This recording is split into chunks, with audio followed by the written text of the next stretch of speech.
episode of Throwing It Back with Sean Farrell. I am Sean Farrell. God is great. All the time. All the time. God is great. Jesus Christ died. He rose again. It's going to hit into it. Okay. So, there was a trade that took place mid-season 2002-2003 between the Bucks and the Sonics where Ray Allen was traded for Gary Payton, okay? And so both Gary Payton and Ray Allen talked about being traded from their respective teams. Gary Payton talked about this last month.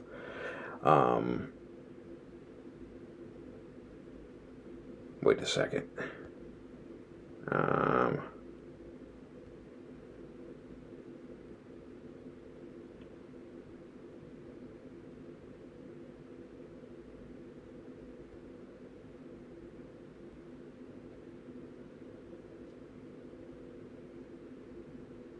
Okay.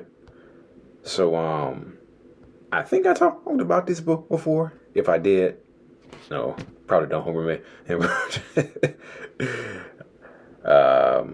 But Gary Payton talked about it. He said,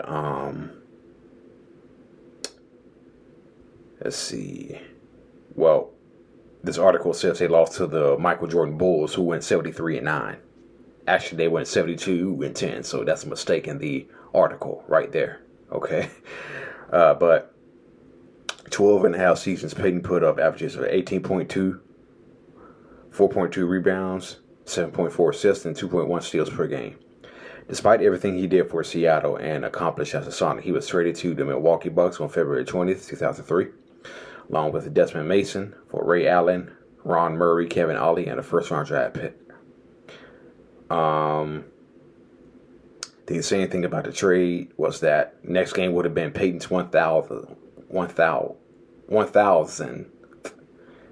NBA game. Not only that, the day after the trade was consummated, the Sonics and Bucks played each other in Seattle. You know what this reminds me of? This reminds me of the Mitch Richmond, Billy Owens trade. When Richmond got traded to the Kings, just after the season got underway. And then the Warriors played the Kings. And the Kings lost by 62 points to the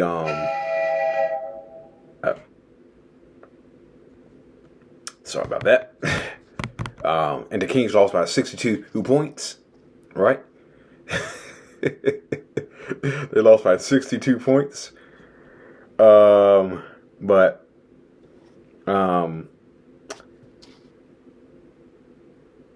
Payton didn't show up for that game, and he decided to stay home because he didn't know how he would have reacted if he'd come to the arena that night.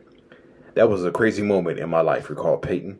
I never thought I wasn't gonna be a Sonic no more. The reason I was not at the game that it was too emotional to go back there and let all the fans see that. I don't think it would have been great. Payton was the number 2 overall pick in the 1990 draft and was immediately thrust into the limelight as a team starting point guard.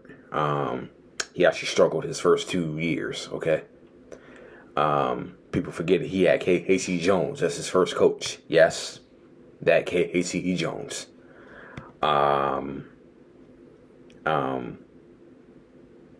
Gary Payton said he started to hate basketball after 2 years because of all the conflict he was having with Casey Jones, right? And along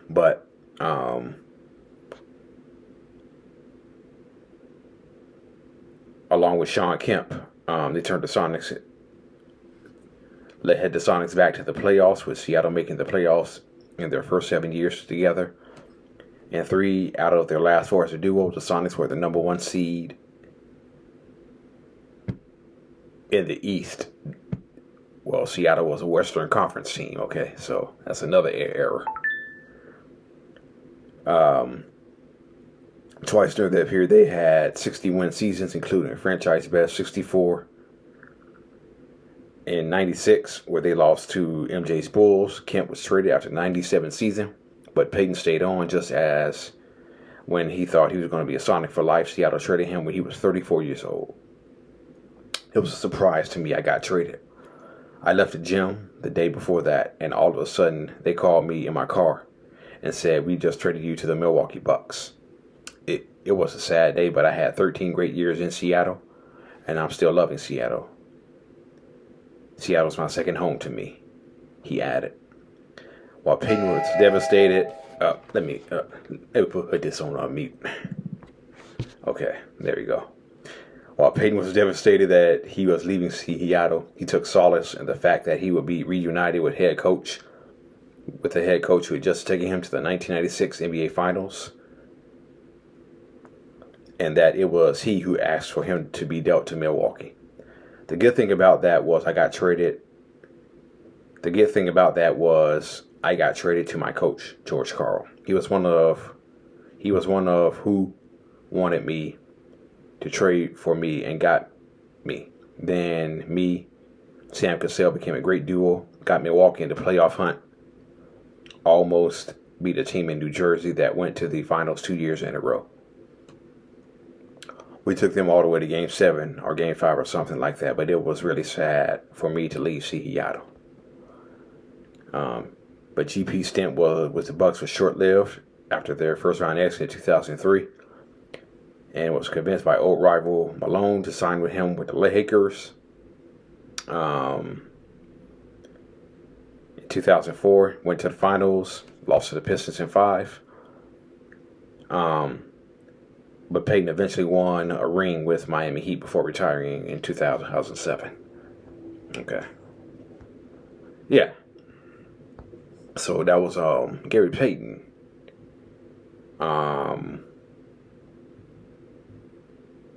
Who talked about it. Now, Ray Allen also talked about it as well.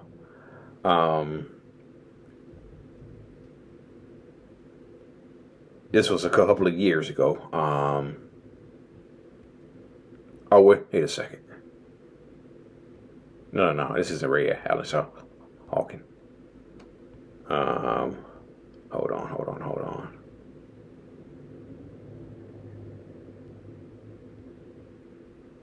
There we go. Yeah. There we go. Yeah. Okay, so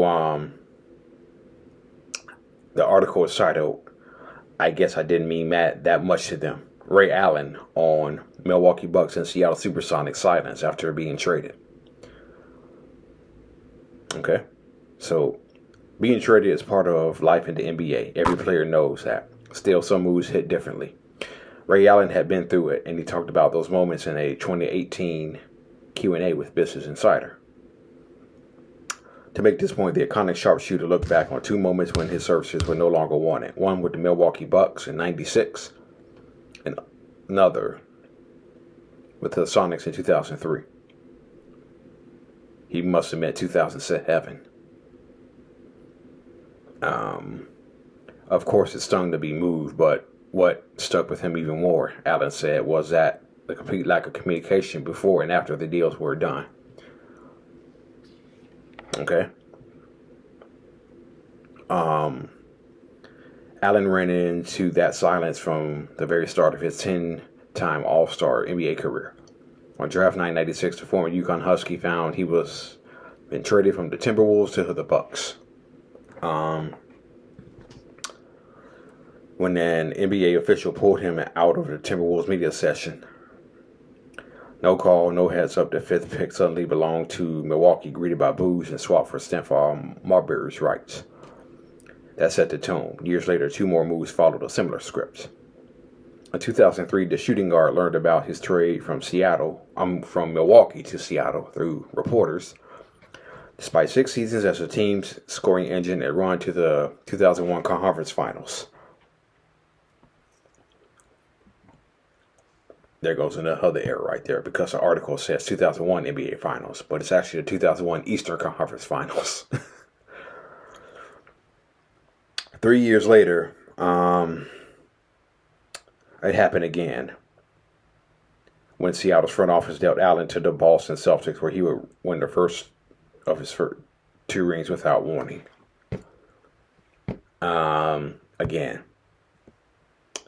He got traded to the Sonics in 2003. Ray Allen did, okay? He got traded to the Sonics in 2003. Spent the rest of the 2003, 4, 5, 6, and 2007 seasons. Then he got traded to the Boston Celtics in 2007. So I'm sorry to point out errors in this article, but he was not traded from the Sonics to the Celtics in 2003. That was 2007. Okay. Let's continue. Two teams when I got traded from Milwaukee and Seattle, nobody informed me that I was traded. I was just on my way out, recalled Allen.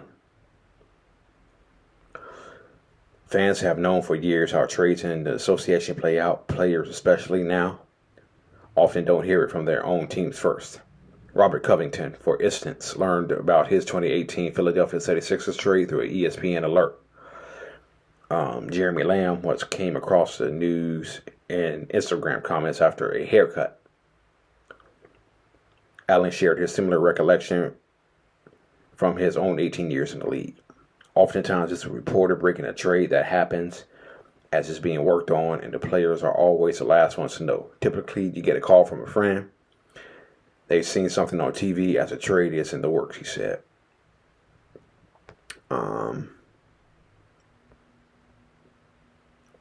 For his part, he said he finds it tacky and unprofessional for a team not to alert its players if they're trading them.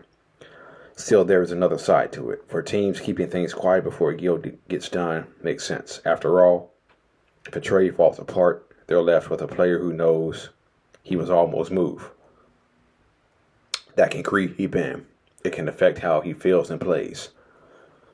One part is hard to defend, though. When a deal actually goes through and there's still no communication, Allen said he experienced that as well, noting he didn't ever have a conversation with the Bucks or Sonics front office afterward. Taken together, the silence before and after, it underscored the Hall of Famer. It underscored for the Hall of Famer just how much a business the league can be, where players, at least most of them, aren't really valued for what they actually bring. When you think you're integral to the success of an organization, and then you get traded, and then all of a sudden you're on your way out, it's almost like, geez, I guess I didn't mean that much to them, he said. While Allen may have not felt valued in those moments, most fans think differently. Truly appreciate him as one of the greatest shooters the league has ever seen. And people forget as great of a shooter he was. In his Bucks years, he was a leaper. He was a leaper. Competed in the slam dunk contest, okay? Yeah, so at the beginning of his career, he was a leaper. But he also developed a 3-point shot in Milwaukee too. So during those, I say first 1-2 years, he was a leaper. But he was also developing his 3-point shot as well, okay? Yeah. Sherman Douglas with a bullet pass to Ray Allen, shaking on the line. Oh no! Oh, that may be on. That's the best dunk I've seen this season. And you saw those highlights of Ray Allen. Man, like I said, he was a leaper in his early Bucks years. Yeah, so.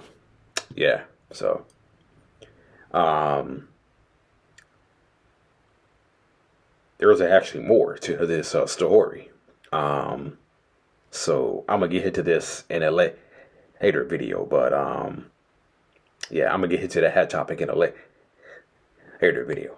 All right, that's it, and that's all for Throwing It Back with Sean Farrell. I am out of here, and God bless you all.